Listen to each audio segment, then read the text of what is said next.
내일부터는 이제 5월 달이 시작이 되어지는데 5월 달은 가정의 달이고 또 6월 달은 지도력을 세우는 달입니다. 5월 달은 특별히 가정의 달인데 여러분의 가정이 믿음과 소망과 사랑으로 세워지는 은혜가 있기를 주의 이름으로 축복합니다. 이렇게 우리가 가정을 계속해서 축복하고 있지만 오늘날 한국 사회의 가정들은 무너지고 있어요. 노숙자 굉장히 많죠. 노숙자의 증가율이 우리나라가 거의 세계 최고급입니다. 우리가 그렇게 가정 얘기하고 있는데도 불구하고 돌볼 사람이 없어서 바깥에 나와가지고 노숙자가 되는 사람, 그런 사람들이 굉장히 많고요. 또 다른 하나는 뭐냐면 고독사. 돌볼 그 가족이 없어가지고 혼자 외롭게 살다가 언제 죽었는지도 모르는데 주변에 사람들이 들어가 보니까 이미 싸늘한 시신이 돼가지고 죽어있는 고독사. 이것도 그 비중이 점점점 우리나라가 거의 세계 최고의 수준을 향해서 가고 있어요. 그리고 세 번째로는 존속살인.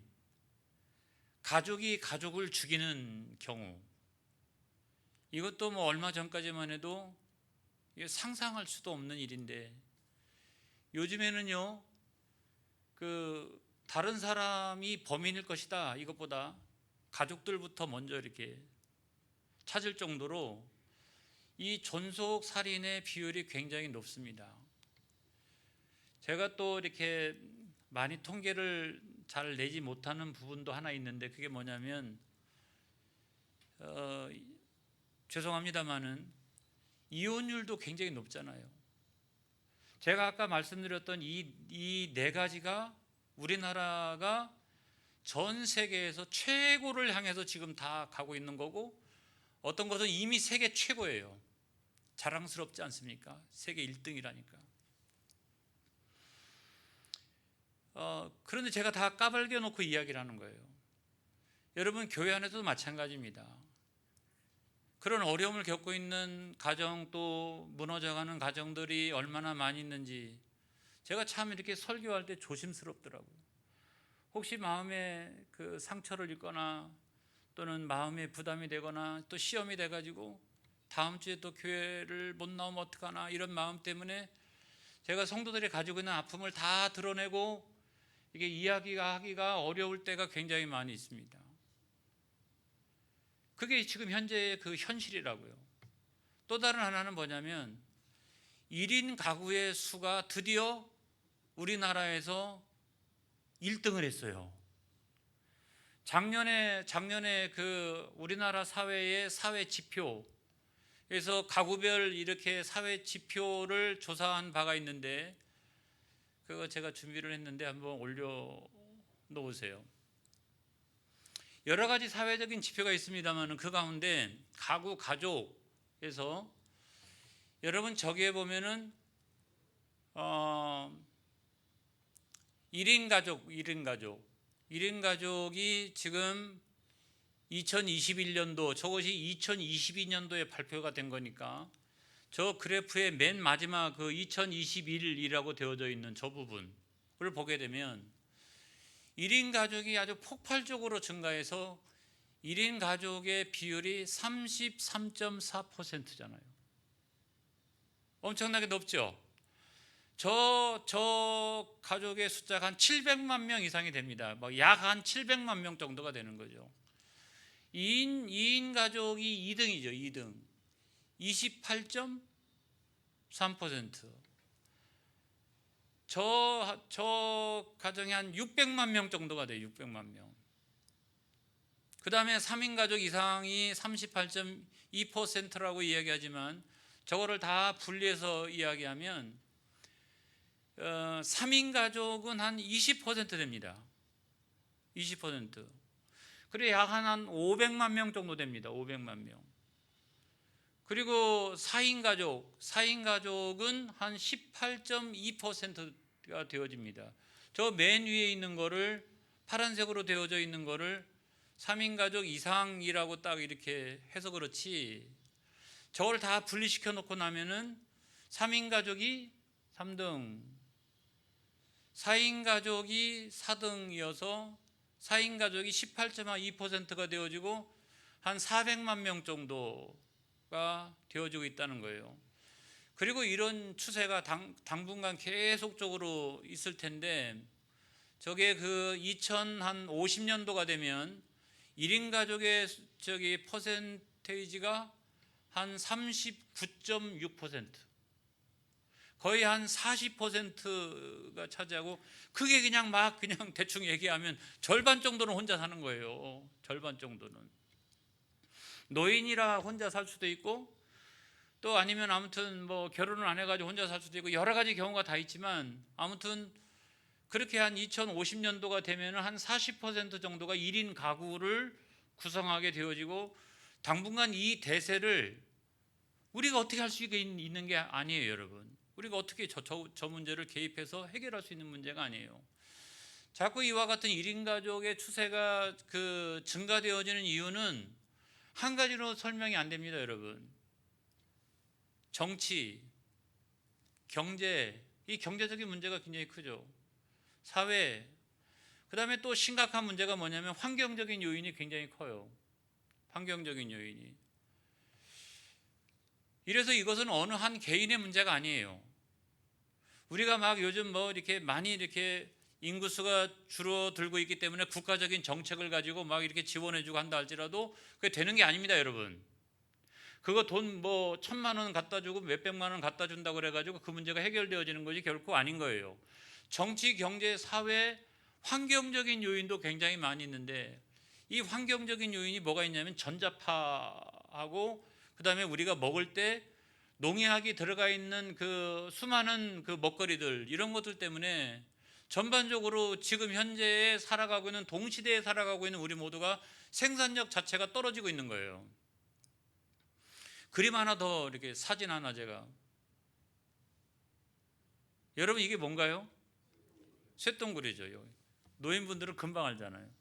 제가 어렸을 때도요, 저 쇳덩구리는 동네 지천의 길바닥에 다 있었어요. 이렇게 길바닥에 막, 없는 데가 없었어요. 소가 똥을 싸놓고 가면은 쇳덩구리들이 나타나가지고 쇳똥을 갖다가 저렇게 뒷발로 해가지고 동그랗게 만들어가지고 굴리고 다니는 모습을 길바닥에도 수도 없이, 저하고 연배가 아마 뭐 그렇게 많이 차이가 안 나시는 분들은 굉장히 많이 봤을 거예요. 근데 여러분, 최근에 저 쇳덩구리가 저렇게 친숙한 고향을 상징하는, 우리한테는 너무나 친숙해가지고 쟤네들을 붙들어다가 수업 시간에 필통에다 잡아와가지고 달리기 시켰잖아요. 이런 기억을 가지고 있는 우리 입장에서는 저 쇳덩구리가 얼마나 귀한데요. 멸종됐어요. 우리나라에서 멸종됐어요. 그래가지고 환경부에서 한 마리당 500만 원 줄 테니까 찾아와 봐라 그랬는데, 아무도 찾아서 쇳덩구리를 갖다 주는 사람이 없었습니다. 소들이 그렇게 많은데도 불구하고, 소들이 엄청나게 많잖아요. 그런데도 저 쇳덩구리 하나를 잡아다가 갖다 주지를 못했어요. 그 이유가 뭐냐면, 소들이 먹는 그 재료, 먹이에 항생제하고 그 다음에 농약이 들어가 있는 이런 것들이 엄청나게 많이 있어서 소들이 그걸 먹고 배설을 해도 이거 먹다가 쇳덩구리들이 다 죽어버리는 거예요. 그러니까 쇳덩구리가 존재했을 때에 우리 할머니들은 자녀들을 얼마나 많이 낳았느냐, 웬만하면 8명씩 낳았어요. 저희 할머니가 8남매의 자녀를 두었어요. 제가 얼마 전에 차를 타고 가다가 방송을 들었는데, 거기 이제 노래자랑에 나왔는데 그 자기에 대해서 소개하라고 하니까 자기 혼자만 나와 있는 게 아니라 자기 동생도 나왔대요. 해가지고 당신이 몇째냐 그랬더니 자기가 7째래요. 그 7째가 8째를 데리고 지금 노래자랑에, 이 라디오 노래자랑에 나온 거예요. 그러니까 그 사회자가 깜짝 놀라가지고, 이야, 어떻게 그렇게 많은 자녀를 낳을 수 있느냐 그랬더니 우리 동네에는 한 타수도 많대요. 여러분 그거 일본 말이잖아요. 그죠? 그 12개 한 묶음 이런 말이잖아요. 그러니까 우리 할머니는 8가지 낳았는데 제가 볼 때도 12명까지 낳는 것은 그렇게 많지 않았다고 봐요. 그런데 그때는 쇳덩구리가 동네마다 다 있었다고요. 제가 이 말씀을 드리는 이유가 이런 1인 가구나 2인 가구의 폭발적인 증가가 어느 한 개인의 문제가 아니라고 하는 측면을 제가 말씀을 드리는 거예요. 이 쇳덩구리가 멸종을 당했다니까요. 그와 동시에 나타나는 현상은 뭐냐면 1인 가구 수가 점점점 늘어가고 있는 사회적인 현상을 보여주고 있다고요. 그러니까 뭐냐면 이 환경의 문제를 인간이 파괴하고 또 하나님 나라 공동체 이 생태 환경을 파괴하면 할수록 그 모든 여파가 자연에게만 그대로 있거나 동물에게만 그대로 있는 게 아니라 그 여파가 그대로 우리한테로 넘겨온다라는 거예요. 그래서 이게 어느 한 개인의 문제가 아니고 돈 준다고 해결할 문제가 아니라고 하는 거예요. 전체적으로 하나님 나라가 회복되어지지 않으면 이와 같은 현상은 앞으로도 계속적으로 증가될 가능성이 너무나 크다라고 하는 것을 제가 말씀을 드리는 겁니다. 개인의 문제가 아니에요. 이렇게 1인 가족과 2인 가족이 폭발적으로 증가하다 보니까 가족의 형태가 굉장히 많이 달라졌어요.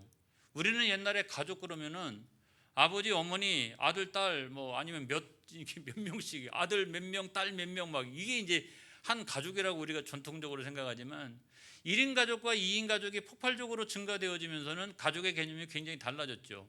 그래가지고 다양한 가족의 형태들이 등장하기 시작을 합니다. 제가 이렇게 보니까 요즘에는 동거 가족 이런 것도 있어요. 결혼은 못하겠다, 경제적인 것 때문에 우리 다 경제는 각각 호주머니를 각각 차고 동거만 하자. 동거 가족도 있고, 그 다음에 한부모 가족. 어쩔 수 없는 이유가 있는 거예요. 다 이유가 없는 사람들이 어디 있겠어요. 누가 일부러 헤어지고 싶겠어요? 그래 아무튼 이래가지고 한부모 가족들도 많고 재혼 가족도 많아요. 그러니까 한부모로 있다가 재혼해가지고 다시, 그건 얼마나 좋은 일이에요, 그렇죠? 재혼해가지고 가정을 회복하는 경우도 이렇게 많이 있고, 위탁 가족도 있어요. 위탁 가족. 제가 알고 있는 어떤 목사님은 다른 아이들을 자기네 집에다가 위탁해가지고 키우고 있어요. 그래서 너 왜 그러냐 그랬더니 그 위탁한 부모들은 다 서로 직장 생활을 하는데 다 늦게 오는 거예요.